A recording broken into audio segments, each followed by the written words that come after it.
ಕೈಲಾಸದೊಳಗೆ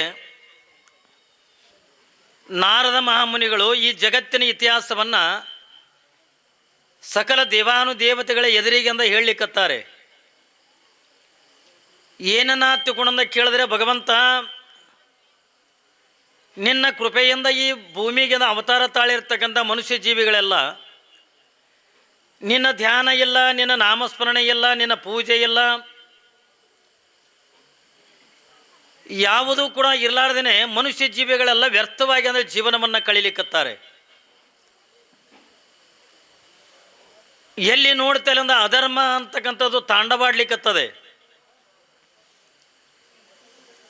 ಕೊಲೆ, ಸುಲಿಗೆ, ಅನ್ಯಾಯ, ಅತ್ಯಾಚಾರಗಳಿಂದ ಕೂಡಿರ್ತಕ್ಕಂಥ ಈ ಮನುಷ್ಯ ಜನ್ಮ ಏನಾದರೂ ಮಾಡಬೇಕು, ಈ ಮನುಷ್ಯ ಜೀವಿಗಳನ್ನು ನೀನು ಉದ್ಧಾರ ಮಾಡಬೇಕು ಪರಮಾತ್ಮ.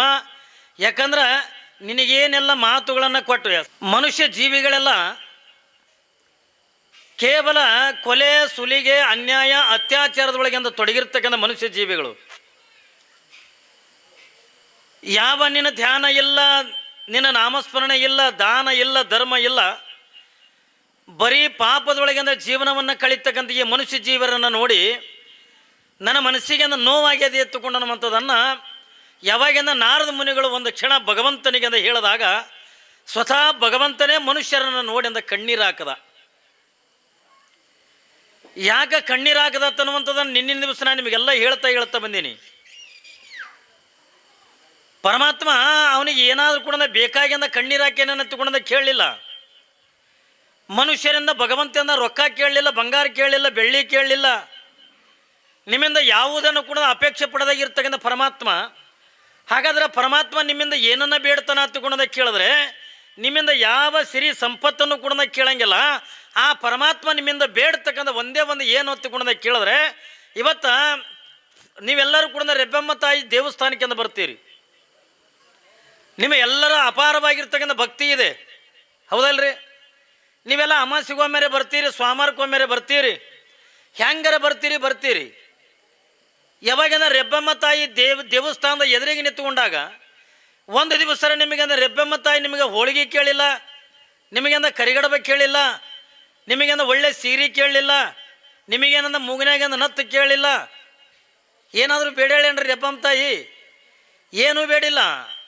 ಆದರೂ ನಿಮಗೆ ಎಲ್ಲವನ್ನು ಕೂಡ ಅವಳು ಕೊಡ್ಲಿಕ್ಕತ್ತಾಳೆ. ನೀವಾಕಿನ ಎದುರಿಗೆ ನಿಂತ್ಕೊಂಡು ಕೈ ಮುಗಿದ ಅಂದ್ರೆ ನೀವು ಏನೇ ಕೇಳ್ರಿ, ನೀವು ಏನು ಕೇಳ್ತೀರಿ ಕೇಳಿದವರಿಗೆಂದ ಕೇಳಿದ್ದೇನೆ ಕೊಡ್ತಕ್ಕಂಥ ಸಾಮರ್ಥ್ಯ ಯಾರೆಲ್ಲ ಐತೆ ಎತ್ಕೊಂಡದೆ ಕೇಳಿದ್ರೆ ಆ ಭಗವಂತನ ಅವತಾರಿಯಾಗಿರ್ತಕ್ಕಂಥ ರೆಬ್ಬಮ್ಮ ತಾಯಿ ಹತ್ರದೆ. ಅವಳು ಎಲ್ಲವನ್ನು ಕೂಡ ನಿಮಗೆಂದ ಕೊಡ್ತಾಳೆ. ಆದರೆ ನಿಮ್ಮಿಂದ ಅವಳು ಏನೂ ಬೇಡಿಲ್ಲ. ಆದರೆ ಒಂದು ಮಾತ್ರ ನಿಮಗೆಂದ ಬೇಡ್ತಾಳೆ. ಯಾವುದನ್ನು ತಗೊಂಡದೆ ಕೇಳಿದ್ರೆ ಬಸವಣ್ಣನವರ ಮಾತಿಗನುಗುಣವಾಗಿ ಏನ್ರಿ ಹೇಳ್ತಾರಿಲ್ಲ, ವೇದ ಪ್ರಿಯನು ಶಿವನಲ್ಲ, ನಾದ ಪ್ರಿಯನು ಶಿವನಲ್ಲ, ನಾದವ ಮಾಡಿದ ರಾವಣಂಗೆ ಅರಿಯಾವಿಷ್ಯ ಹೋಯಿತು, ವೇದವನ್ನು ಓದಿದ ಬ್ರಹ್ಮನ ಶಿರವು ಹೋಯಿತು, ನಾದಪ್ರಿಯನವಲ್ಲ, ವೇದ ಪ್ರಿಯನವಲ್ಲ, ಭಕ್ತಿ ಪ್ರಿಯ ನಮ್ಮ ಕೂಡಲ ಸಂಗಮ ದೇವ. ನೋಡ್ರಿ ಏನು ಹೇಳ್ತಾರೆ ಬಸವಣ್ಣವರು. ಈ ರೆಬ್ಬೆಮ್ಮ ತಾಯಿ ಎದಕ್ಕೆ ಒಲಿತಾಳ ತಗೊಂಡ ಕೇಳಿದ್ರೆ, ಏನ್ರಿ ನೀವು ಭಾಳ ಅಂದ ಅವಳಿಗೆ ಬಂಗಾರ ಕೊಡ್ತೀನಿ ತಗೊಂಡ್ರೆ ಅವಳು ಒಳೆಯಂಗಿಲ್ಲ. ನೀವೆಂದ ಭಾರಿ ಕಿಮ್ಮತ್ತಿನ ಸೀರೆ ತರ್ತೀನಿ ಅಂತಂದ್ರೂ ಕೂಡ ಒಲೆಯಂಗಿಲ್ಲ. ಹಾಗಾದ್ರೆ ಅವಳು ಎದಕ್ಕೆ ಒಲಿತಾಳ ತಗೊಂಡದೆ ಕೇಳಿದ್ರೆ, ನಿಮ್ಮಲ್ಲಿ ಇರ್ತಕ್ಕಂಥ ನಿಶ್ಚಲವಾಗಿರ್ತಕ್ಕಂಥ ಮನಸ್ಸಿನಿಂದ ಆ ತಾಯಿಯನ್ನು ಏನು ಭಕ್ತಿದಿಂದ ಕಾಣಕತ್ತೀರಲ್ಲ, ಆ ಭಕ್ತಿಗಾಗಿನೇ ನಿಮಗೆ ಏನು ಕೇಳಿದ್ದೆಲ್ಲ ಕೊಡ್ಲಾಕತ್ತಾಳೆ ಹೊರತಾಗಿ ನೀವು ಭಾಳ ಬಂಗಾರ ಕೊಡ್ತೀರ ತಗೊಂಡ ದೇವತೆ ಆಕೆ ಒಲಿಲ್ಲ. ನೀವು ಭಕ್ತಿದಿಂದ ಆರಾಧನೆ ಮಾಡಕತ್ತೀರಿ. ಬಹುಶಃ ನಿಮಗೆಲ್ಲ ಯಾವ ಜಗತ್ತಿನ ಯಾವ ದೇವ್ರ ಮೇಲೂ ಕೂಡ ಏನ್ರಿ ಭಕ್ತಿ ಆದನೆಲ್ಲ ಗೊತ್ತಿಲ್ಲ.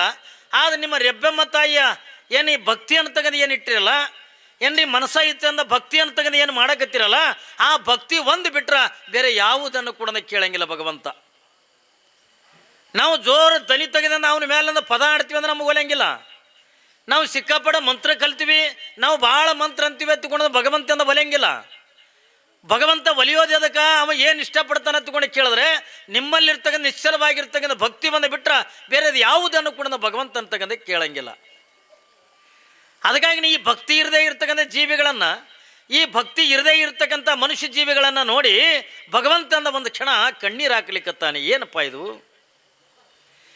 ಇವರು ಎಲ್ಲವನ್ನು ಕೂಡ ಕೊಟ್ಟೆ ಏನ್ರಿ ಪರಮಾತ್ಮನಿಗಂದ ಏನಂತ ಕರೀತಾರ? ಪರಮಾತ್ಮನಿಗಂದ ಕಲ್ಪವೃಕ್ಷ ಗುಣ ಕರೀತಾರೆ, ಪರಮಾತ್ಮನಿಗಂದ ಕಾಮದಿ ಅನ್ನುವಂಥ ಗುಣದ ಕರೀತಾರೆ. ಯಾಕೆ ನಿಮ್ಮ ರೆಬ್ಬಮ್ಮ ತಾಯಿಗಂದ ಕಲ್ಪವೃಕ್ಷ ಗುಣ ಕರೀತಾರೆ? ಯಾಕೆ ಕರೀತಾರೆ ತಗೊಂಡಂದ್ರ ಆಕಿನ ಸ್ಥಾನದಾಗಂದ ಬಂದು ಕೂತ್ಕೊಂಡು ನೀ ಏನು ಕೇಳ್ತಿದ್ದಿ ಕೇಳಿದವರಿಗಂದ ಕೇಳಿದ್ದನೆ ಕೊಡ್ತಕ್ಕಂಥ ಸಾಮರ್ಥ್ಯ ಆ ತಾಯಿ ರೆಬ್ಬಮ್ಮ ತಾಯಿ ಹತ್ರ ಐತೆ ಎತ್ತಿಕೊಂಡಂದನೆ ಅವಳನ್ನು ನಾವು ಇಟ್ಟು ಭಕ್ತಿದಿಂದ ಕಾಣ್ತೀವಿ, ಅವಳ ಹತ್ರ ಅಂದ ಬೇಡ್ಕೋತೀವಿ ಅಂತ. ಏನೆಲ್ಲನೂ ಕೂಡ ಕೊಡ್ತಕ್ಕಂಥ ಸಾಮರ್ಥ್ಯ ಇರ್ತಕ್ಕಂಥ ದೇವರು ಇವತ್ತು ಭಗವಂತ ಇಷ್ಟೆಲ್ಲವನ್ನು ಕೂಡ ಕೊಟ್ಟಾನೆ. ಇಷ್ಟೆಲ್ಲ ಕೊಟ್ಟಿರ್ತಕ್ಕಂಥ ಭಗವಂತನ ಒಂದು ನಾಮಸ್ಮರಣೆ ನಮ್ಮ ಬಾಯಿಗೆ ಬರಲ್ದಲ್ರಿ ಏನ್ರಿ? ದೇವ್ರ ಧ್ಯಾನ ಬರಲ್ದು. ಅದಕ್ಕಾಗಿ ನಾವು ಏನು ಆಲಕತ್ತೀವಿ ಗೊತ್ತದನ್ರಿ? ನಮಗೆ ಯಾರು ಕಾಪಾಡಬೇಕು?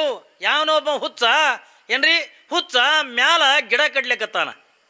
ಒಬ್ಬ ಹುಚ್ಚ ಗಿಡ ಕಡ್ಲಿಕತ್ತಾನ. ಗಿಡ ಹೆಂಗೆ ಕಡ್ಲಿಕತ್ತಾನ?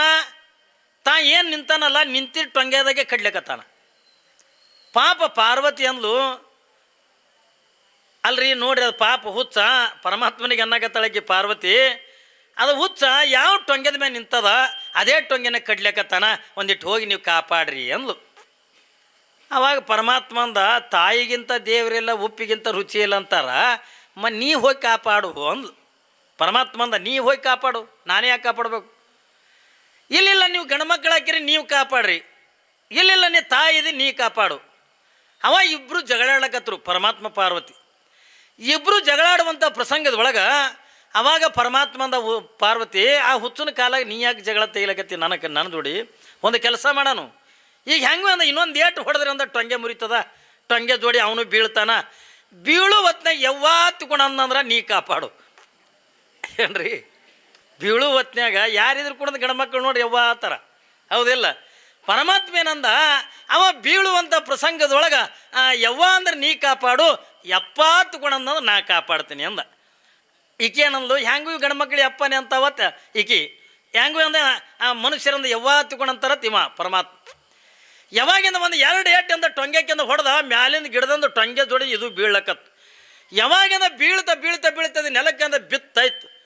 ಬಿದ್ದು ಕೂಡಲೇ ಇದು ಯವ್ವನೋಲಿಲ್ಲ ಯಪ್ಪನೋಲಿ ಹುಯ್ಕತ್ತದ. ಯಾರು ಕಾಪಾಡ್ಬೇಕು?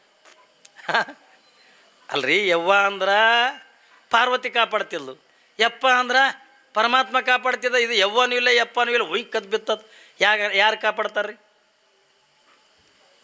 ಅಲ್ಲ, ನಮ್ಮ ಬಾಯಾಗಿಂದ ಒಂದು ಒಳ್ಳೆದೊಂದು ಮಾತುಗಳು ಬರಲ್ಲಂಗಿಲ್ಲ ಏನ್ರಿ? ಭಗವಂತನ ಧ್ಯಾನ ಇಲ್ಲ, ಪರಮಾತ್ಮನ ನಾಮಸ್ಮರಣೆ ಇಲ್ಲ, ಯಾವುದು ಕೂಡ ಇರ್ಲಾರ್ದೇನೆಂದು ಜೀವನ ಕಳೀತಕ್ಕಂಥ ನೋಡಿ ಸ್ವತಃ ಪಾರ್ವತಿನಿ ಅಂತಾಳೆ ಪರಮಾತ್ಮ, ನಾನೆಂದ ಭೂಲೋಕಕ್ಕೆಂದು ಹೋಗ್ತೀನಿ.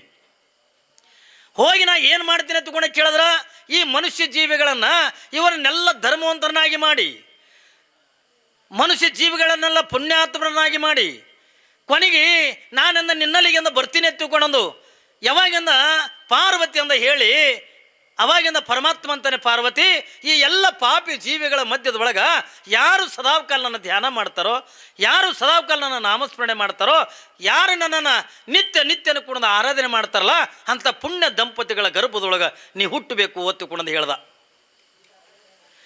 ಆಯ್ತು ಒತ್ತುಕೊಂಡಂದು ಪಾಪ ಪಾರ್ವತಿ ಅಂದ ನಿನ್ನಿನ ದಿವಸದಿಂದ ಬಂದ್ಲು, ಇಡೀ ಬ್ರಹ್ಮಾಂಡವನ್ನೇ ಸುತ್ತಾಗ್ಲಕತ್ಲು.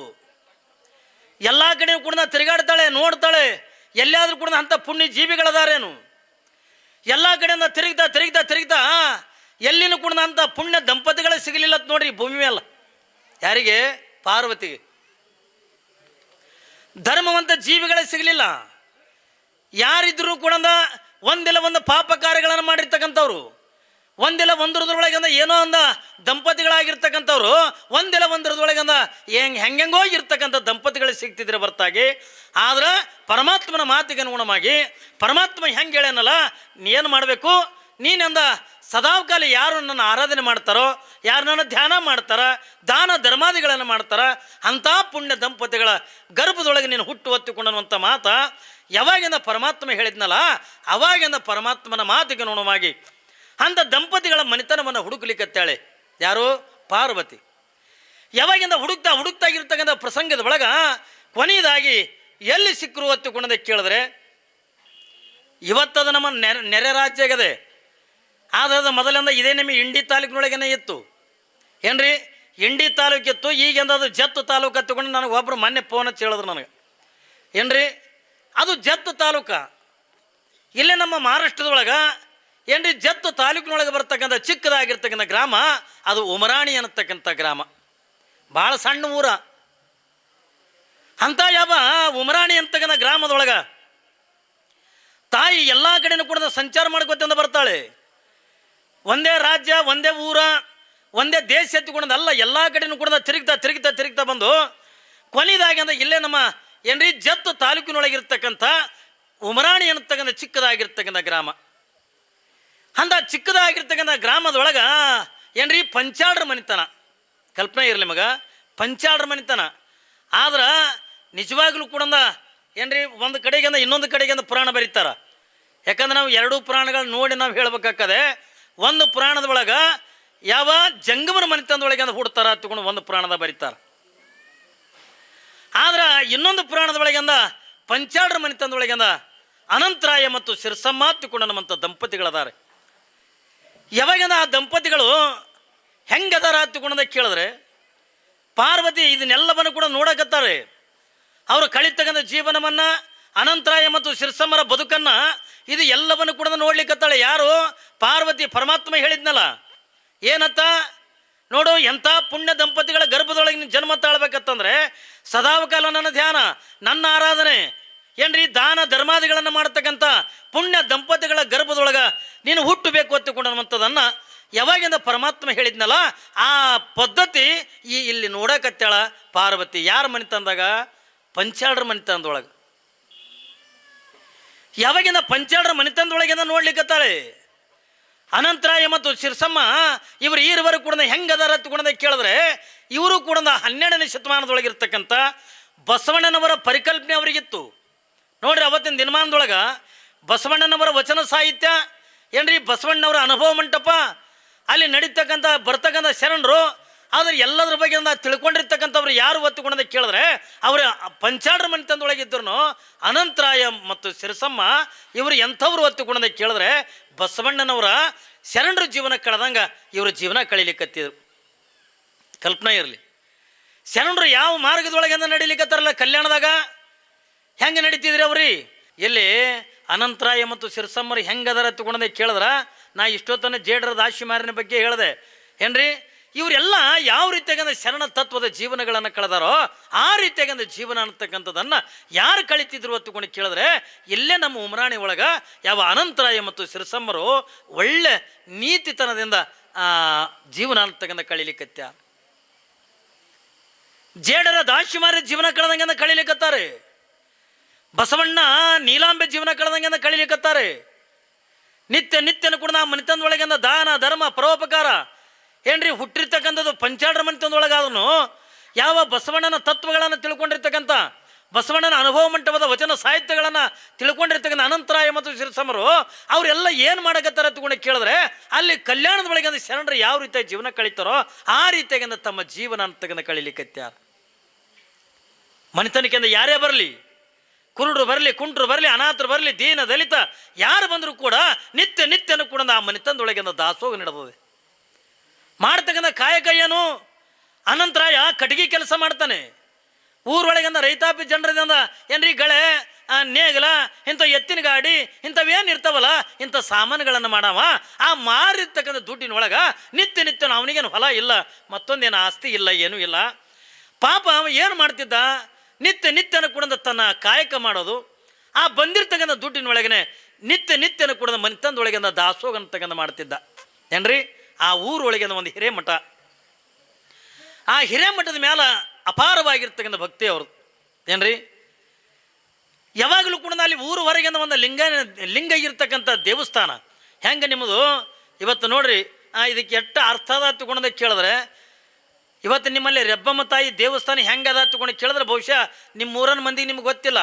ಒಂದು ಮಾತು ಹೇಳ್ತಾರ ಏನ್ರಿ, ಗಂಗೆಯ ತಡಿ, ಲಿಂಗದ ಗುಡಿ ಏನ್ರಿ, ಆಲದ ಜಡಿ ಎತ್ತಿಕೊಂಡ ಏನ್ರಿ, ಇವು ಮೂರು ಎಲ್ಲಿ ಕೂಡಿರ್ತವಲ್ಲ ಅದು ಸಾಮಾನ್ಯವಾಗಿರ್ತಕ್ಕಂಥ ಸ್ಥಾನ ಅಲ್ಲ, ಅದು ಪವಿತ್ರವಾಗಿರ್ತಕ್ಕಂಥ ಪುಣ್ಯಕ್ಷೇತ್ರ ಹಾಕದತ್ತು ಅನ್ನೋದನ್ನು ನಾವು ಯಾರೂ ಕೂಡ ಮರಿಬಾರ್ದು. ಯಾಕಂದ್ರೆ ಗಂಗೆಯ ತಡಿ ಎತ್ತಂದ್ರೆ ಮಗ್ಗಲಿ ಹಳ್ಳದ ಏನ್ರಿ, ನೀರು ಹರಿತಕ್ಕಂಥ ಹಳ್ಳದ. ಆಲದ ಜಡಿ ಎತ್ತಂದ್ರೆ ಸುತ್ತಮುತ್ತ ಗಿಡ ಗಂಪುಗಳದಾವೆ. ಒಂದು ಕಡೆಗೆ ರೆಬ್ಬೆಮ್ಮ ತಾಯಿದಂದ ಲಿಂಗದ ಗುಡಿ ಅದೇ. ಇದು ಎಲ್ಲ ನೋಡಿದ್ರ ಇದು ನಿಮ್ಮ ನೋಡೋಕೆ ಏನೂ ಅನ್ಸಂಗಿಲ್ಲ. ಆದ್ರೆ ಹೊರಗಿನಿಂದ ನೋಡವನಿಗೆ ಏನು ಅನಿಸ್ತದ, ಇದು ದೇವಸ್ಥಾನ ಸುಮ್ಮನೆ ಆಗಿರ್ತಕ್ಕಂಥದ್ದಲ್ಲ, ಇದು ಏನದ ತಿಳ್ಕೊಂಡ ಕೇಳಿದ್ರೆ ಪರಮ ಪವಿತ್ರವಾಗಿರ್ತಕ್ಕಂಥ ಪುಣ್ಯಕ್ಷೇತ್ರದ ರೆಬ್ಬಮ್ಮ ತಾಯಿ ಗುಡಿ ಅನ್ನೋದನ್ನು ನಾವು ಯಾರೂ ಕೂಡ ಮರಿಬಾರದು. ಹಂಗಲ್ಲಿ ಉಮರಾಣಿ ಒಳಗೂ ಕೂಡ ಊರು ಹೊರಗೆ ಅಂದ ದೇವಸ್ಥಾನ ನಿತ್ಯನೂ ಕೂಡ ಯಾವ ಅನಂತರಾಯ ಸಿರಸಮ್ಮರು ಹೆಂಗೆ ಜೀವನ ಹತ್ತಿಕೊಂಡದ ಕೇಳಿದ್ರೆ ನಿತ್ಯನ ಬೆಳಗಿನ ಜಾವ ಸ್ನಾನ ಮಾಡಬೇಕು. ಒಂದು ಕಡೆಗೆ ಅಂದ ಈಕಿ ಆ ಯಾವ ಸಿರಸಮ್ಮ ನಿತ್ಯನ ನೋಡ್ರಿ ತಾನು ಹುಟ್ಟಿರ್ತಕ್ಕಂಥ ಪಂಚಾಳರ ಮನೆ ತಂದೊಳಗಿದ್ರು ಗಂಡನ ಮೇಲೊಂದು ಅಪಾರವಾಗಿರ್ತಕ್ಕ ನಂಬಿಕೆ. ನಿತ್ಯನ ಕೂಡ ಗಂಡನ ಪಾದ ಪೂಜೆ ಮಾಡ್ಕೋತಿದ್ಲು ನೋಡ್ರಿ.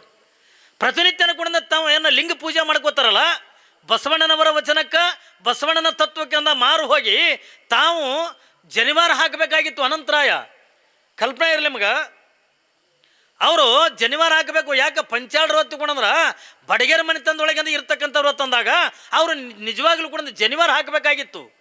ಆದ್ರೆ ಅವತ್ತು 12ನೇ ಶತಮಾನದು ಆಗಲಿಂದ ಬಸವಣ್ಣನವರ ಪ್ರಭಾವ ಎಲ್ಲ ಕಡೆ ಕೂಡ ಬೆಳಗ್ಗೆ ಬಿಟ್ಟಿತ್ತು. ಏನ್ರಿ ನಾಡಿನ ಮೂಲೆಗಳಿಂದ ಎಲ್ಲ ಕಡೆ ಕೂಡ ಶರಣರು ಕಲ್ಯಾಣಕ್ಕೆ ಬರ್ತಿದ್ರು.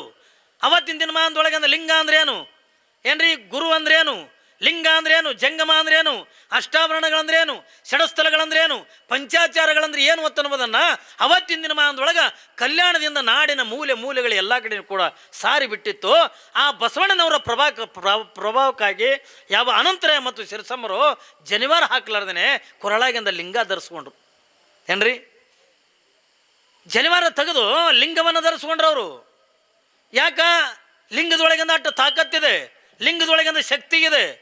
ಏನ್ರಿ ಲಿಂಗ ಇದು ಸಾಮಾನ್ಯವಾಗಿರ್ತಕ್ಕಂಥದ್ದಲ್ಲ. ಲಿಂಗ ಇದು ಏನು ಒತ್ತಿಕೊಂಡದ ಕೇಳಿದ್ರೆ ಪರಮಾತ್ಮನ ಸ್ವರೂಪ ತೀತ್ರಿ. ಅದಕ್ಕಾಗಿನೇ ಬಸವಣ್ಣವ್ರು ಹೇಳ್ತಾರಲ್ಲ, ದೇವರನ್ನು ನೀವು ಯಾರೇ ನೋಡಿರೇನ್ರಿ, ದೇವರನ್ನು ಯಾರು ನೋಡಿರಿ, ಪರಮಾತ್ಮನ ಎಲ್ಲಾರು ನೋಡಿರೇನ್ರಿ? ನೋಡಿಲ್ಲ ಅಲ್ಲ. ನೀವು ನೋಡಿದ ಪರಮಾತ್ಮ ಬೇರೆ, ಕ್ಯಾಲೆಂಡರ್ದನ ಪರಮಾತ್ಮ. ನೀವುಗಳೆಲ್ಲ ನೋಡಿದ್ದು ಕ್ಯಾಲೆಂಡರ್ದನ ಪರಮಾತ್ಮ. ಆದರೆ ಬಸವಣ್ಣವರು ಅದು ಕ್ಯಾಲೆಂಡರ್ದನ ಪರಮಾತ್ಮನ ನೋಡಲಿಲ್ಲ. ಅವಾಗೆಲ್ಲ ಕ್ಯಾಲೆಂಡರ್ದ ಏನು ಇದ್ದಿದ್ದಿಲ್ಲ. ಆದ್ರೆ ಅವತ್ತಿನ ದಿನಮಾನದೊಳಗೆ ಬಸವಣ್ಣ ದೇವರನ್ನು ನೋಡ್ರಿ, ಪರಮಾತ್ಮನ ನೋಡ್ಯಾನ. ಅವನ ನಿಜವಾಗಿರ್ತಕ್ಕಂಥ ದೃಷ್ಟಿ ಎಂಥವು ಇರಬೇಕತ್ತು ಅನ್ನೋದನ್ನು ನಾವು ಅರ್ಥ ಮಾಡ್ಕೋಬೇಕು. ಬಸವಣ್ಣವರು ಪರಮಾತ್ಮ ಹೆಂಗದನ ಅನ್ನೋದು ನೋಡಿದರು. ಅದಕ್ಕಾಗಿ ಅವ್ರು ಹೇಳ್ತಾರೆ, ಜಗದಗಲ ಮುಗಿಲಗಲ ನಿಮ್ಮಗಲ, ಪಾತಾಳದಿಂದ ತತ್ತ ನಿನ್ನ ಶ್ರೀಚರಣ, ಬ್ರಹ್ಮಾಂಡದಿಂದ ತತ್ತ ನಿನ್ನ ಶ್ರೀ ಮುಕುಟ, ಅಗಮ್ಯ ಅಗೋಚರ ಅಪ್ರತಿಮ ಲಿಂಗವೇ ಎನ್ನ ಕರಸ್ಥಳಕ್ಕೆ ಬಂದು ಚುರುಕಾದಿರ ಯಾತ. ನೋಡಿ ಪರಮಾತ್ಮ ಹೆಂಗದನ್ರಿ. ನೀವು ತಿಳ್ಕೊಳಂಗಿಲ್ಲ ಪರಮಾತ್ಮ. ನಾವೇನು ತಿಳ್ಕೊಂಡಿವಿ, ಪರಮಾತ್ಮನ ಜಟ ಕಟ್ಟ್ಯಾನ, ಏನ್ರಿ ಹುಲಿ ಚರ್ಮ ಸುತ್ಯಾನ, ಕೊಳ್ಳಾಗ ಹಾವು ಹಾಕ್ಕೊಂಡಾನ, ನಾವೇನು ತಿಳ್ಕೊತೀವಲ್ಲ, ಈ ಪರಮಾತ್ಮನೇ ಬೇರೆ. ಆದ್ರೆ ನಿಜವಾಗಿರ್ತಕ್ಕಂಥ ಪರಮಾತ್ಮ ಏನ್ರಿ, ಅಂಥ ಪರಮಾತ್ಮನನ್ನೇ ಯಾರು ಅಕ್ಕ ಮಹಾದೇವಿ ಪ್ರೀತಿ ಮಾಡಲು. ನಾವೆಲ್ಲ ಇಂಥವ್ರನ್ನಿಂದ ಪ್ರೀತಿ ಮಾಡಿದ್ರೆ ಅಕ್ಕ ಮಹಾದೇವಿ ಯಾರನ್ನ ಪ್ರೀತಿ ಮಾಡ್ತಾಳ? ಗೆಳತಿಯರೆಲ್ಲ ಕೇಳ್ತಾರೆ, ನೀನು ಮದುವೆ ಮಾಡ್ಕೋಬೇಕಾದ್ರೆ ನಿನ್ನ ಗಂಡ ಹೆಂಗಿರಬೇಕು ನೋಡ್ರಿ. ಅಕ್ಕ ಮಹಾದೇವಿಗೆ ಅಂತ ಕೇಳ್ತಾರೆ, ನೀನು ಮದುವೆ ಮಾಡ್ಕೋಬೇಕಾದ್ರೆ ಅವರೆಲ್ಲ ಹೇಳ್ತಿದ್ರು, ನನ್ನ ಗಂಡ ಇಟ್ಟು ಹೈಟ್ ಇರಬೇಕು. ಅವಾಗ ನೌಕರಿ ಇದ್ದಿಲ್ಲ, ಏನಿದ್ದಿಲ್ಲಲ್ರಿ. 12ನೇ ಶತಮಾನದಾಗ ಎಲ್ಲಿದ್ದು ನೌಕರಿ? ನನ್ನ ಗಂಡ ಅಂದ್ರೆ ಇಟ್ಟು ಶ್ರೀಮಂತ ಆಗಿರಬೇಕು, ನನ್ನ ಗಂಡ ಇಟ್ಟು ಹೈಟ್ ಆಗಿರಬೇಕು, ಇಟ್ಟು ಚಂದ ಇರಬೇಕು, ನೋಡೋಕೆ ಅಂದ್ರೆ ಹಿಂಗಿರಬೇಕು, ಹಂಗಿರ್ಬೇಕು ಅಂತ್ಕೊಂಡು ಒಬ್ರಿಗೊಬ್ರು ಹೇಳ್ಕೊತಿದ್ರು. ಕೊನೆಯದಾಗಿ ಅಕ್ಕ ಮಹಾದೇವಿಗೆ ಅಂತ ಕೇಳಿದ್ರು, ನೀನು ಮದುವೆ ಮಾಡ್ಕೊಳ್ತಕ್ಕಂಥ ಗಂಡ ಹೆಂಗಿರಬೇಕು, ನೀನು ಮದುವೆ ಮಾಡ್ಕೊಳ್ತಕ್ಕಂಥ ಗಂಡ ಎಂಥವು ಇರಬೇಕು ಅಂತ್ಕೊಂಡು ಕೇಳಿದಾಗ, ನಾ ಆಗಲೇ ಒಬ್ಬನಂದು ಇಷ್ಟಪಟ್ಟು ಬಿಟ್ಟಿನಿ ಅಂತ ಹೇಳಲು. ನೋಡ್ರಿ ಅಕ್ಕ ಮಹಾದೇವಿ ಹೇಳ್ತಾಳ, ನಾ ಆಗಲೇ ಒಬ್ಬನ ಪ್ರೀತಿ ಮಾಡಕತ್ತೀನಿ, ಆಗಲೇ ನಾ ಒಬ್ಬನ ಇಷ್ಟಪಟ್ಟು ಬಿಟ್ಟಿನಿ. ಯಾರನ್ನ? ಅವಾಗೆಂದ ಹೇಳ್ತಾಳೆ, ರೂಹಿಲ್ಲದ ಕೇಡಿಲ್ಲದ ಏನ್ರಿ ಸಾವಿಲ್ಲದ ಚಲುವಂಗ ಅನ್ನೋಲಿದನವ್ವ. ನೋಡಿ ಅಕ್ಕ ಮಹಾದೇವಿ ಅಂತಾಳ, ನಾ ಎಂಥ ಗಂಡಗೆಂದ ಎಂಥ ಗಂಡಿನನ್ನು ಒಲ್ದಿನ ಎತ್ತಿಕೊಂಡು ಕೇಳಿದ್ರ ರೂಪಿಲ್ಲದ. ನೋಡ್ರಿ ಹೇಳ್ತಾಳ, ರೂಪಿರದೇ ಇರ್ತಕ್ಕಂಥ, ಕೆಡದೇ ಇರ್ತಕ್ಕಂಥ, ಸಾವೇ ಬರದೇ ಇರ್ತಕ್ಕಂಥ ಚಲವನಿಗೆಂದು ನಾನು ಪ್ರೀತಿ ಮಾಡಿ ನೆತ್ತಿಕೊಂಡಂದ್ರ ರೂಪ ಆಕಾರ ಗಂಧ ಕಣ್ಣಿಗೆ ಕಾಣತಕ್ಕಂಥವಲ್ಲ ಏನ್ರಿ. ಯಾವ ನಿರಾಕಾರನಾಗಿರ್ತಕ್ಕಂಥ ಪರಮಾತ್ಮನನ್ನು ನಾನು ಪ್ರೀತಿ ಮಾಡಿ ನೆತ್ತುಕೊಂಡು ಹೆಂಗೆ ಹೇಳ್ತಾಳಲ್ಲ, ನಿಜವಾಗಿರ್ತಕ್ಕಂಥ ಪರಮಾತ್ಮ ಹೆಂಗದ ನೆತ್ತುಕೊಂಡು ಕೇಳಿದ್ರೆ ನಿರಾಕಾರನಾಗಿರ್ತಕ್ಕಂಥವ, ನಿರ್ಗುಣನಾಗಿರ್ತಕ್ಕಂಥವ, ಅವನಿಗೆ ಆಕಾರ ಇಲ್ಲ. ಯಾವ ಆಕಾರ ತಗೊಂಡು ಹೇಳ್ತೀರಿ? ಪರಮಾತ್ಮ ಇಲ್ಲೇ ಅದನ್ನ ತಗೊಂಡದಲ್ಲ. ಹೇಳ್ತಾರೆ ಬಸವಣ್ಣವರು, ಜಗದಗಲ, ಈ ಜಗತ್ತೆಟ್ಟು ದೊಡ್ಡದಲ್ಲ ಆಟ ದೊಡ್ಡವ ಪರಮಾತ್ಮ ಅದಾನ. ಅವನ ಪೂಜೆಯಲ್ಲಿ ಮಾಡವ್ರಿ. ಇಡೀ ಜಗತ್ತು ಎಷ್ಟು ಅಗಲ ಐತಲ್ಲ ಅಷ್ಟು ದೊಡ್ಡವ ಪರಮಾತ್ಮ ಅದಾನ. ಮುಗಿಲಗಲ ಇದೇನು ಮುಗಲತ್ತುಕೊಂಡು ಅಂತೀವಲ್ಲ ನಾವು, ಏನ್ರಿ ಇದಕ್ಕಿಂತಲೂ ಕೂಡ ಅಗಲವಾಗಿರ್ತಕ್ಕಂಥ ಪರಮಾತ್ಮದಾನ, ಅವನನ್ನು ಎಲ್ಲಿ ಪೂಜೆ ಮಾಡ್ತೀರಿ? ಬೇಡ, ನೀವು ಆ ಪರಮಾತ್ಮನ ಪಾದನೆ ಮುಟ್ಟಿ ಪೂಜೆ ಮಾಡ್ಬೇಕತ್ತಿಕೊಂಡಂದ್ರ ಆ ಪರಮಾತ್ಮನ ಪಾದ ಎಲ್ಲಿ ಅವ ಹತ್ತಿಕೊಂಡ ಕೇಳಿದ್ರ ಪಾತಾಳದಿಂದ ತತ್ತ ನಿನ್ನ ಶ್ರೀಚರಣ. ಇದೇನು ಭೂಮಿ ಐತಲ್ಲ, ಇದ್ರ ಕೆಳಗೊಂದು ಲೋಕದ, ಅಲ್ಲಿನೂ ಜೀವಿಗಳದವ ಏನ್ರಿ. ನಮ್ಮ ಹೆಂಗೆ ಭೂಲೋಕ ಅಂತಕ್ಕಂಥ ಐತಲ್ಲ, ಮನುಷ್ಯರು ಪ್ರಾಣಿಗಳು ಪಕ್ಷಿಗಳು ಹೆಂಗೆ ಅದಿವಲ್ಲ, ಹಾಗೆ ಕೆಳಗೊಂದು ಲೋಕ ಅದತ್ತೆ, ಅದಕ್ಕಿಂತ ಪಾತಾಳ ಲೋಕ ಹತ್ತುಕೊಂಡ ಕರೀತಾರ. ಆ ಪರಮಾತ್ಮನ ಪಾದ ಎಲ್ಲವ? ಪಾತಾಳಕ್ಕಿಂತಲೂ ಕೂಡ ಅತ್ತತ್ವವಾಗಿ ಅಂದ ಪರಮಾತ್ಮನ ಪಾದವ. ಮತ್ತು ಎಲ್ಲಿ ಪಾದ ಪೂಜೆ ಮಾಡೋರು ನೀವು? ಬೇಡ, ತಲೆ ಮುಟ್ಟರೆ ಪೂಜೆ ಮಾಡ್ಬೇಕಂತೀರೇನು? ಪರಮಾತ್ಮನ ತಲೆ ಎಲ್ಲಿ ಅದ ಹತ್ತುಕೊಂಡು ಕೇಳಿದ್ರ ಬ್ರಹ್ಮಾಂಡಕ್ಕಿಂತ ಅತ್ತತ್ವವಾಗಿ ಅಂದ ಪರಮಾತ್ಮನ ತಲೆ ಅದ, ಎಲ್ಲಿ ಪೂಜೆ ಮಾಡೋರು? ಪರಮಾತ್ಮನ ತಲೆ ಮುಟ್ಟಿ ಪೂಜೆ ಮಾಡೋಕ್ಕಾಗಂಗಿಲ್ಲ, ಪರಮಾತ್ಮನ ಪಾದ ಮುಟ್ಟಿ ಪೂಜೆ ಮಾಡೋಕ್ಕಾಗಂಗಿಲ್ಲ. ಅದಕ್ಕಾಗಿನೇ ಬಸವಣ್ಣವ್ರು ಹೇಳ್ತಾರೆ, ಅಗಮ್ಯ ಅಗೋಚರ ಅಪ್ರತಿಮ ಲಿಂಗವೇ ಎನ್ನ ಕರಸ್ಥಳಕ್ಕೆ ಬಂದು ತುಳುಕಾದ್ರಯ್ಯ ಅಂತ. ಅಗಮ್ಯ ಅಗೋಚರ ಆಗಿರ್ತಕ್ಕಂಥ ಪರಮಾತ್ಮನನ್ನ ಯಾರ ಕೈಯಾಗ ಸಣ್ಣವಾಗಿ ಬಿಡ್ತಾನಂತಂದ್ರೆ ಒಬ್ಬ ಸದ್ಗುರುನಾಥನ ಕೈಯೊಳಗೆ ಆ ಪರಮಾತ್ಮ ಸಣ್ಣವಾಗಿ ಬಂದು ನಮ್ಮ ಅಂಗೈ ಒಳಗಿಂದ ಕುಂದಿರ್ತಾನತ್ ನೋಡಿ. ಅಷ್ಟು ದೊಡ್ಡ ಪರಮಾತ್ಮನನ್ನ ನಮ್ಮ ಅಂಗೈ ಒಳಗೆ ತಂದು ಕುಂದಿರ್ತಕ್ಕಂಥ ಸಾಮರ್ಥ್ಯ ಒಬ್ಬ ಗುರುವಿಗೈತೆ ಹೊರತಾಗಿ ಬೇರೆ ಯಾರಿಗೂ ಕೂಡ ಇಲ್ಲ. ಹೇಳ್ತ್ರಿ ಅಂತ ಪರಮಾತ್ಮ ಅವ್ರು ಹೇಳ್ತಾನೆ ಬಸವಣ್ಣ, ಅಂತ ಅಗಮ್ಯ ಅಗೋಚರನಾಗಿರ್ತಕ್ಕಂಥ ಪರಮಾತ್ಮ ಅವ ಬಂದು ನಮ್ಮ ಅಂಗೈ ಒಳಗೆ ಸಣ್ಣವಾಗಿ ಅಂತ ಬಂದು ಕುಂದಿರ್ತಾನೆ. ಅದಕ್ಕಾಗಿಯೇ ನಾವು ಲಿಂಗವನ್ನು ಧರಿಸ್ಬೇಕು. ನಾವು ಸುಮ್ಮನೆ ನೀವು ಯಾರು ಅಂದ್ಕೊಳ್ಳಿ ಲಿಂಗ ಆಯ್ತೀರಿ ಅಂದ್ಕೊಳ್ಳಿ, ಲಿಂಗ ಎಲ್ಲಿ ಅದ್ರಿ? ಎಲ್ಲಿ ಗೂಟಕ್ಕೆ ಸಿಗಿಸಿರ್ತೀರ? ಹಾಂ, ಬೇಡ, ಅಡಕಲ್ ಗಡಿಗೆಯಾಗಿ ಇಟ್ಟಿರ್ತೀರಿ. ಅವಕ್ಕೆ ಶಿವರಾತ್ರಿಗೆ ಒಮ್ಮೆ ಹುಡುಕ್ಯಾಡೋದು ಅಕ್ಕಿಯಾಗ ಜೋಳಾಗ ಇಟ್ಟಿರ್ತೀರಿ. ಹುಡುಕ್ಯಾಡಿ ಅಂದ್ರೆ ಅವಾಗೆ ತೆಗಿಯೋದು ಏನ್ರಿ? ಅದು ಅಲ್ಲದು ನೋಡ್ರಿ. ಎಲ್ಲಿ ಕಲ್ಯಾಣ ಏನ್ರಿ? ಅವತ್ತಿನ ದಿನಮಾನದೊಳಗೆ ಈಗರ ಏನೋ ಮೊಬೈಲ್ ಅವ ಏನ್ರಿ, ಈಗೆಲ್ಲ ಟಿ ವಿ ಅವ. ಈಗ ಅಲ್ಲಿ ಕಲ್ಯಾಣದೊಳಗೆ ಏನು ನಡೆದಿದ್ದನ್ನು ಇಡೀ ಜಗತ್ತು ನೋಡ್ಬೋದು ಏನ್ರಿ. ನಿಮ್ಮ ಊರಾಗ ನಡೆದಿದ್ದನ್ನು ಅಲ್ಲಿ ಕಲ್ಯಾಣದಾಗ ನೋಡ್ಬೋದು. ಆದ್ರೆ ಅವತ್ತೇನಿತ್ರಿ, ಬಸವಣ್ಣನವರು ಕಲ್ಯಾಣದೊಳಗಿನ ಅನುಭವ ಮಂಟಪವನ್ನು ಸ್ಥಾಪನೆ ಮಾಡಿದ್ರು. ಅಲ್ಲಿ ವಚನ ಸಾಹಿತ್ಯಗಳನ್ನು ಬರಲಿಕ್ಕತ್ತಿದ್ರು. ಪ್ರತಿಯೊಬ್ಬರಿಗೂ ಕೂಡ ಲಿಂಗ ದೀಕ್ಷೆಯನ್ನು ತೆಗೆದು ಮಾಡಿ ಅಲ್ಲಿ ಎಲ್ಲರೂ ಕೂಡ ಲಿಂಗ ಕಟ್ಕೊಳಕತ್ತಾರೆ. ಲಿಂಗದೊಳಗಿಂದ ಅಪಾರವಾಗಿರೋ ಶಕ್ತಿ ಅದತ್ತ ಅನ್ನೋದನ್ನು ಎಲ್ಲಿ ಗೊತ್ತಾಗದ, ಎಲ್ಲಿ ಉಮರಾಣಿ, ಎಲ್ಲಿ ಬಸವ ಕಲ್ಯಾಣ, ಅಲ್ಲಿ ದಿನದಿಂದ ಇಲ್ಲಿ ಯಾವ ಅನಂತರಾಯ ಮತ್ತು ಶಿರಸಮ್ಮರಿಗೆ ಅಂತ ಗೊತ್ತಾಗಿದೆ. ಬಸವಣ್ಣನವರು ಅವರು ನೋಡ್ತಾರೆ ಜಗತ್ತಿನೊಳಗಿರ್ತಕ್ಕಂಥ ಭಗವಂತನನ್ನು. ಒಂದು ಕಡೆಗಿಂದ ಬಸವಣ್ಣ ನೋಡಿದ್ರೆ, ಒಂದು ಕಡೆಗಿಂದ ಅಕ್ಕಮಹಾದೇವಿನ ಕೂಡ ಭಗವಂತನ ನೋಡ್ತಾಳ. ಹೆಂಗೆ ನೋಡ್ತಾಳವಳು ಏನ್ರಿ? ಯಾವ ಲಿಂಗದ ರೂಪದೊಳಗೆ ಅಂದ್ರೆ ನೋಡಂಗಿಲ್ಲ. ಪರಮಾತ್ಮ ಹೆಂಗದನ ಹತ್ತುಕೊಳ್ಳೋದಕ್ಕೆ ಕೇಳೋ, ಪರಮಾತ್ಮ ಸರ್ವಾಂತರ್ಯಾಮಿ. ಪರಮಾತ್ಮ ಅಲ್ಲದಾನ ಇಲ್ಲದಾನ ಹತ್ತುಕೊಳ್ಳೋದಕ್ಕಿಂತ ಪರಮಾತ್ಮ ಎಲ್ಲ ಕಡೆನೂ ಕೂಡ ಅದಾನೆ. ಅದಕ್ಕಾಗಿನೇ ಬಸವಣ್ಣವರು ಅಂದರು, ಜಗದಗಲ ಮುಗಿಲಗಲ ನಿಮ್ಮಗಲ, ಪಾತಾಳದಿಂದ ತತ್ತ ನಿನ್ನ ಶ್ರೀಚರಣ, ಬ್ರಹ್ಮಾಂಡದಿಂದ ತತ್ತ ನಿನ್ನ ಶ್ರೀ ಮುಕುಟ, ಅಗಮ್ಯ ಅಗೋಚರ ಅಪ್ರತಿಮ ಲಿಂಗವೇ ಎನ್ನ ಕರಸ್ಥಳಕ್ಕೆ ಬಂದು ತುಳುಕಾದ್ರಿಯ. ನೋಡು, ಅಂಥ ದೊಡ್ಡ ಪರಮಾತ್ಮನನ್ನು ಯಾರು ಸಣ್ಣವನಾಗಿ ಮಾಡಿ ತಂದು ಕೊಡ್ತಾರ ಹತ್ತುಕೊಂಡೋದಕ್ಕೆ ಕೇಳಿದ್ರೆ ಒಬ್ಬ ಗುರುನಾಥ, ಒಬ್ಬ ಸದ್ಗುರುನಾಥ ಅಂತ ತಂದು ನಮ್ಮ ಕೈಯಾಗ ಸಣ್ಣವನಾಗಿ ಅಂದ ಮಾಡಿ ತಂದು ಕೊಡ್ತಾನೆ. ಆ ಶಕ್ತಿ ಯಾರ ಹತ್ರನೂ ಕೂಡ ಇಲ್ಲಿ ಬೇರೆದವ್ರ ಹತ್ರ ಇಲ್ರಿ. ನಮ್ಮ ಊರಾಗಿಂದ ದೊಡ್ಡ ಸೌಕರ್ಯದಾರ ಏನ್ರಿ, 100 ಎಕರೆ ಜಮೀನದ ಅವ್ರು ಕೊಡ್ತಾರೆ ಲಿಂಗ ಹತ್ತುಕೊಂಡಂದ್ರೆ ಏನ್ರಿ, ಮತ್ತೊಬ್ರಿಗೆ ಅಂದ್ರೆ ಲಿಂಗ ಕೊಡ್ಲಕ್ಕೆ ಬರಂಗಿಲ್ಲ. ಇಲ್ಲಿ ದೊಡ್ಡ ಸೌಕರ್ಯದನ ಅವ ಕೊಡ್ತಾನೇನು, ಸಾವುಕಾರನ ಕೈಲೇ ಕೊಡೋಕ್ಕಾಗಂಗಿಲ್ಲ. ಯಾವ ಸಾವುಕಾರ ಕೈಲೇ ಕೊಡೋಕ್ಕಾಗಂಗಿಲ್ಲ ಏನ್ರಿ, ಗೌಡನ ಕೈಲೇ ಕೊಡೋಕ್ಕಾಗಂಗಿಲ್ಲ. ಯಾವ ಶ್ರೀಮಂತರ ಕೈಲೇ ಕೂಡ ಟಾಟಾ ಬಿರ್ಲಾ ಅದನಂದ್ರು ಅವನಿಗೆ ಲಿಂಗ ಕೊಡ್ಲಕ್ಕೆ ಬರಲ್ಲ. ಹಾಗಾದ್ರೆ ಲಿಂಗ ಕೊಡ್ತಕ್ಕಂಥವ್ರು ಯಾರು ಒತ್ತುಕೊಂಡೋದಕ್ಕೆ ಕೇಳಿದ್ರೆ ಅಂಥ ಅಗಮ್ಯ ಅಗೋಚರನಾಗಿರ್ತಕ್ಕಂಥ ಪರಮಾತ್ಮನನ್ನ ನಮ್ಮ ಅಂಗೈ ಒಳಗಿಂದ ಸಣ್ಣವಾಗಿ ಮಾಡಿ ತಂದು ಕೊಡೋದು ಒಬ್ಬ ಸದ್ಗುರುನಾಥನೇ ಹೊರತಾಗಿ ಬೇರೆ ಯಾರೂ ಕೂಡ ಕೊಡಕ್ಕೆ ಬರಲ್ಲ. ಒಬ್ಬ ಗುರು ಕೊಡ್ತಾನೆ ಏನ್ರಿ. ಅಂಥ ದೊಡ್ಡವನಾಗಿರ್ತಕ್ಕಂಥ ಪರಮಾತ್ಮನನ್ನ ನಮ್ಮ ಅಂಗೈ ಒಳಗಿಂದ ಸಣ್ಣವನು ಮಾಡಿ ಕೊಡಬೇಕಾದ್ರೆ ಸಾಮಾನ್ಯವಾಗಿರ್ತಕ್ಕಂಥದ್ದಲ್ಲ. ಆ ಕಾರ್ಯ ಒಬ್ಬ ಗುರುನಾಥ ಮಾಡ್ತಾನೆ. ಅಂಥ ಕಾರ್ಯ ಯಾರು ಮಾಡ್ಕೊಂಡ್ರೆ ಹತ್ತುಕೊಂಡೋದಕ್ಕೆ ಕೇಳಿದ್ರೆ ಇಲ್ಲಿ ಅನಂತರಾಯ ಮತ್ತು ಶಿರಸಮ್ಮರನ್ನು ಮಾಡ್ಕೊಂಡಾರೆ. ಅನಂತರಾಯ ಮತ್ತು ಶಿರಸಮ್ಮರು ಏನ್ರಿ, ನಿತ್ಯ ನಿತ್ಯ ಅನ್ಕೊಂಡ ಲಿಂಗ ಪೂಜೆ ಮಾಡ್ಕೋಬೇಕು. ನಿತ್ಯ ನಿತ್ಯ ಅನ್ಕೊಂಡ ಗಂಡನ ಪಾದ ಪೂಜೆ ಅಂತ ತೆಗೆದು ಮಾಡ್ಕೋಬೇಕು. ಈ ಎಲ್ಲ ಪಾದ ಪೂಜೆಗಳಾದ ನಂತರ ಗುರುವಿನ ಮಠಕ್ಕೆ ಅಂತ ಹೋಗಬೇಕು.